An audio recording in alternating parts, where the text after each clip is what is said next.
va parler de Hurlevent, film avec Margot Robbie et Jacob Elordi. Donc adaptation du livre du même nom, je crois à peu près. Alors je connais pas du tout le livre, hein. Je vous avoue que je suis allé voir le film vraiment sans ne rien connaître de l'histoire, du livre d'origine.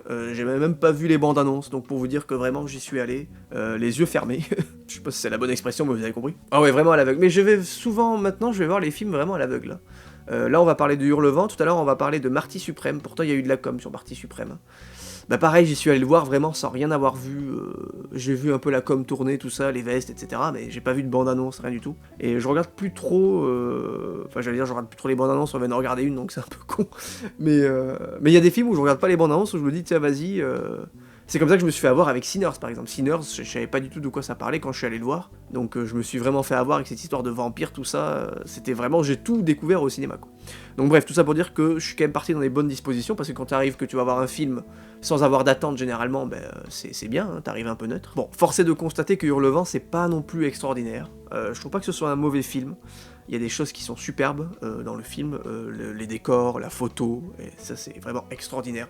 Genre là on en prend pour le coup plein les mirettes, hein, vraiment l'introduction du décor principal, c'est-à-dire la maison Hurlevent, je crois que c'est le nom de la maison, ou du quartier, j'en sais rien, mais enfin bon, cette espèce de maison noire qui est encastrée dans la roche. Enfin, quand j'ai vu ça à l'intro du film, je me suis dit putain, c'est incroyable.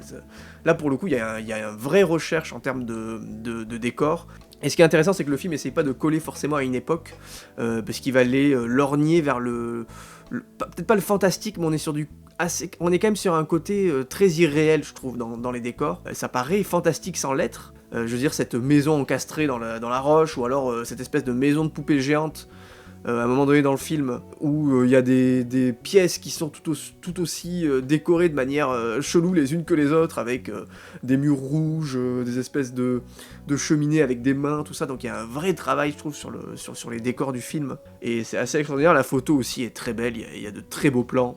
Donc voilà, en tout cas en termes de photos, de direction artistique, de costumes, de décors, c'est très beau. Franchement, il n'y a rien à dire, ça vaut vraiment la place de ciné. C'est vraiment un film à voir au cinéma, c'est un très beau film. J'en ai vu quand même dire que c'était 50 nuances degrés dans les années 30, ils ont pas dû voir le même film. Alors déjà, 50 nuances degrés, je trouve ça assez light aussi en termes comment dire, érotiquement parlant, on va dire, c'est quand même assez light. Maintenant, on va pas voir un film porno non plus, mais 50 nuances degrés avait, c'est fou que je vais quand même dire ça et défendre 50 nuances degrés, mais 50 nuances degrés avait au moins le mérite d'amener un petit peu d'alchimie entre les deux personnages, donc entre ce couple-là.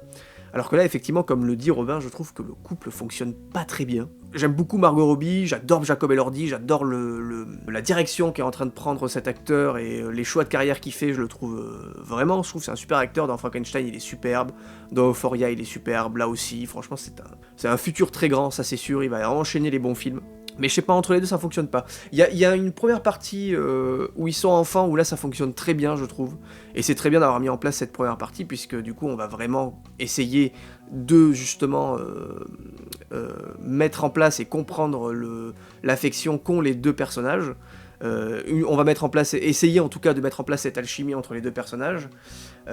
Mais le problème, c'est qu'on passe de enfant à adulte, et il n'y a pas vraiment de compréhension entre on est frères et sœurs, et d'un coup, en fait, on se désire littéralement, sexuellement, quoi. Il aurait peut-être fallu amener quelque chose de plus concret, avec un passage à l'adolescence, où là, les deux se découvrent leur corps, etc. Je veux dire, Jacob Elordi, le personnage de Jacob Elordi, c'est un mec qui a jamais rien connu, qui a jamais rien vu, et je le trouve très, décomplexé à ce niveau-là. Il a l'air très sûr de lui, en fait, alors qu'il devrait être hyper timide, très renfermé, et donc ça paraît un peu bizarre en fait comme histoire par rapport au développement des deux personnages. Effectivement, l'histoire est frustrante parce que en fait l'histoire est frustrante parce qu'effectivement il y a ce problème d'alchimie, il y a un truc qui fonctionne pas entre les deux, je trouve. Mais c'est pas forcément à cause des deux, hein, c'est pas forcément à cause des comédiens, ça va aussi être à cause de l'histoire. Il y a beaucoup de choses qui sont passées sous silence. Généralement il va y avoir une ellipse de quelques années du côté du personnage de Jacob Elordi, mais on va pas vraiment savoir ce qui s'est passé, et c'est un peu dommage, je trouve, parce que nous on est en attente, en tant que spectateur, d'avoir ce genre de réponse. Tiens, il est parti pendant X temps, il revient un petit peu métamorphosé. Bon, mais qu'est-ce qui s'est passé? On le saura jamais, finalement. Alors, c'est pas vraiment le propos du film, mais je trouve que ça aurait pu appuyer le propos du film, justement, puisqu'on aurait pu rajouter un petit peu de... comment dire, de substance au personnage, et tenter de comprendre ce qu'il avait fait durant ces années d'errance, pour mieux comprendre son retour, et essayer de voir pourquoi il est revenu. Là, bon, bah, il part, il revient pour un petit peu justifier le fait que Margot Robbie, le personnage de Margot Robbie doit rester avec son mari pendant X années, et ça fonctionne pas trop. Je trouve que la mise en scène aussi, elle est parfois un peu trop clipesque, il y a beaucoup de moments musicaux dans le film, avec beaucoup de passages au ralenti, où on va stopper vraiment l'histoire pour nous mettre un clip de 3 minutes de musique, et ça va être ça plusieurs fois dans le film, je trouve. Et ça a vraiment, je trouve, cassé la dynamique un petit peu de l'histoire. J'ai vraiment trouvé ça dommage, même si la BO est tout à fait convenable, hein, pour le coup, mais ça a cassé un petit peu la dynamique du duo. Je trouve, plutôt que de mettre en avant justement l'alchimie entre les deux personnages, de les faire se confronter plus que ça, quoi, parce que là, ils se confrontent pas tant que ça, finalement. Ben, on va un petit peu essayer de les mettre en confrontation, mais en fait, avant la confrontation, on n'a pas assez eu de moments intimes entre les deux. Il va y avoir une espèce de mash-up de scènes un petit peu érotiques, pour dire, tiens, regardez, c'est un petit peu sulfureux, on a fait un clip de 5 minutes où sur 5 ou 6 laps de temps, ils vont faire l'amour ensemble. Bon, mais très bien, mais c'est pas ça forcément qui est recherché. Je veux dire, la tension sexuelle, la tension érotique, elle peut se faire sans même qu'il y ait des scènes de sexe, finalement. Ça peut être un moment, ça peut être un regard, ça peut être mis en scène de plein de manières différentes, donc c'est pas vraiment ça qui est intéressant, je trouve.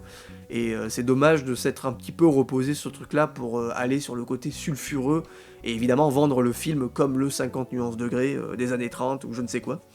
Mais non, après, effectivement, c'est pas un mauvais film, puisque, ça se voit, j'ai pas lu le livre, mais j'imagine que le réalisateur s'éloigne quand même de l'adaptation. Sans avoir lu le livre, je sens qu'il manque plein de choses. Maintenant, c'est pas très grave, encore une fois, on peut adapter de manière infidèle un livre, et privilégier une expérience visuelle, sensorielle, comme il l'a fait ici, puisqu'on va beaucoup travailler comme je disais, la photo, la lumière, les décors. Mais malgré tout, j'ai eu du mal à m'attacher à ces personnages. Ils sont passés un petit peu au-dessus.